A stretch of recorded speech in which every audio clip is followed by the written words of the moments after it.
আসসালামু আলাইকুম, কি অবস্থা সবার? আজকাল আপনি কাকে বিশ্বাস করবেন? এই যে ছেলেটা দেখতে পাচ্ছেন, এর হাত আছে, পা আছে, কত ইয়াং একটা ছেলে, দেখতে কত স্মার্ট মনে হয়। এ নাকি ভিক্ষা করে। কিভাবে সম্ভব ভাই?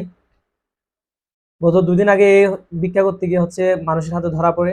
সেখানে মানুষ তাকে খুব সুন্দরভাবে তাড়াই দিছে। মানুষ বাঙালিরা এত ইমোশনাল কেন আমি বুঝি না। এর তো খেলা দরকার ছিল। ওই ভিডিওটা যখনই দেখলাম তখন মনে হচ্ছে মানে এর জামাই আপ্যায়ন করতেছে। কিভাবে সম্ভব ভাই? কেন আমরা বাঙালিরা এত ইমোশনাল কেন? ও দেখতে কত ইয়াং একটা ছেলে, এর নাকি আবার শোনা যাচ্ছে ঘর আছে, বাড়ি আছে, সবকিছুই আছে, গাড়ি বাড়ি সবকিছুই আছে। গত 2 বছর ধরে নাকি মানুষের সাথে এভাবে প্রতারণা করে আসতেছে। কিভাবে সম্ভব ভাই?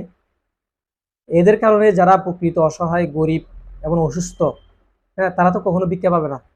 কিভাবে পাবে বলেন? আপনি যখনই পথ দিয়ে হেঁটে যাবেন, যখন এইসব এরকম লোক দেখবেন আপনি পথে, তখন আপনার সেন্সে প্রশ্নই জাগবে যে এ কি আসলে কি অসহায়? আসলে কি ওর একটা হাত নাই? আসলে কি চোখ নাই, পা নাই? কিভাবে বিশ্বাস করবেন? বাঙালিরা মানুষের সাথে এতভাবে কিভাবে প্রতারণা করতে পারে বলেন? এই ছেলেটার গণমাধ্যম দিয়ে মানুষের সাথে জুতা পেটা করে তো মেরে ফেলা দরকার ছিল। আসলে একে একটা উত্তম মাধ্যম দেওয়া দরকার ছিল। কারণ যখনই এই মাইরটা খাইতো না, তখন ঠিক অন্যান্য যারা এইসব প্রতারণা করে তারা কখনোই এইরকম ভিক্ষা করার সাহসটা পাইতো না। আর আমাদের রাসূল সাল্লাল্লাহু আলাইহি ওয়াসাল্লাম এই ভিক্ষাবৃত্তি কখনো পছন্দ করতেন না। আর এসব ছেলেদের কারণে তো প্রকৃত যারা ভিক্ষুক তারা তো ভিক্ষা পাবে না। তো সবাই সুস্থ থাকবেন, ভালো থাকবেন। আর পথে চলাকালীন এসব যারা প্রতারক আছে তাদেরকে যদি ধরতে পারেন তাহলে সাথে সাথে দিবেন। কোনো কথা নাই। সেটা যে পরে দেখা যাবে, কি হয় না হয় সেটা পরে দেখা যাবে। কিন্তু আগে আগে মাইরটা দিয়ে দিবেন। কারণ যখন আপনি এদেরকে সম্মান করবেন না, তখন এদের কারণে এ আরো 10 জনকে নিয়ে আসবে এভাবে।